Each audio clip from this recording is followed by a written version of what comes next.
It's late.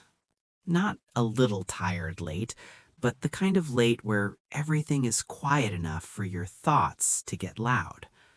The lights are off, your phone is face down, and for some reason, your brain decides this is the perfect time to open that familiar tab again. Money. Not in a dramatic way, nothing just went wrong. No emergency, no crisis. Just numbers. You start running them. Income, expenses, what's left. Then you adjust something. What if I spend less here? What if next month is better? What if I just push a little harder? But a few minutes in, you hit the same conclusion you always do. Nothing really changes. And that's the part that gets to you. Not that things are bad, but that they're stuck. Because you're not irresponsible. You did what you were told to do. You got the job. You pay your bills. You're doing life the right way. So why does it feel like you're constantly one step away from falling behind, but never actually getting ahead? Now, here's where it gets uncomfortable. There's probably someone you know, same city, similar income, similar life, but they don't feel like this. They're not constantly calculating. They're not hesitating before every decision. They'll randomly take a few days off. They'll try something new without overthinking it. And from the outside, it doesn't make sense because they're not wildly richer than you. So what's different? It's not what they earn, it's what they owe. There's one expense that quietly controls more of your life than anything else. Not because it's evil, not because it's a mistake, but because of its size, its consistency, and its duration. The mortgage. Most people think of a mortgage as just a bill. It's not. It's a long-term commitment that shapes your entire decision-making system. Every opportunity gets filtered through it. Every risk gets measured against it. Every what if becomes, can I still afford the house? And if the answer is even slightly uncertain, you don't take the risk. You don't make the move. You don't change direction. So over time, something subtle happens. Your life doesn't just follow your goals, it follows your obligations. Let's make this real. Imagine a couple, two working professionals. They're doing okay. Decent combined income, nothing extreme. They bought a house that felt reasonable at the time. Not flashy, not excessive, just normal.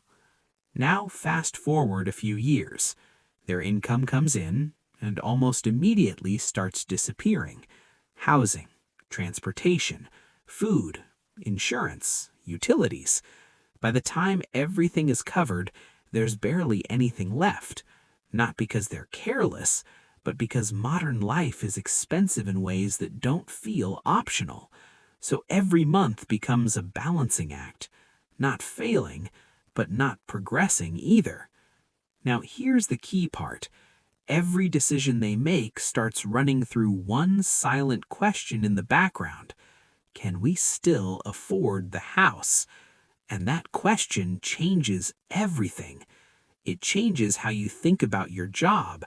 You might hate it. You might feel stuck. But leaving? That's not just a career decision anymore. That's a financial risk tied to your home. It changes how you think about opportunities. Starting something new sounds exciting until you realize instability isn't compatible with fixed obligations. It even changes how you think about time. Taking a break, slowing down, resetting, that only works if the bills slow down too, and this one doesn't. Now imagine something different. Same people, same income, but one major change. The mortgage is gone. Not reduced, not refinanced, gone. At first, nothing dramatic happens. They wake up the next day and life looks the same. But under the surface, everything is different. Their monthly survival number drops significantly. And that one change starts unlocking things they didn't realize were locked. Decisions feel lighter, risk feels smaller, time feels more flexible. Suddenly, leaving a job isn't terrifying. It's just a choice. Trying something new doesn't feel reckless, it feels possible. Even small things shift. You stop thinking in terms of can I afford this and start thinking in terms of do I want this? And that's a completely different way to live. Now, let's address the obvious counterpoint. From a purely mathematical perspective, keeping a low interest mortgage and investing your extra money can make sense. On paper, it often wins. Higher returns, better long-term outcome.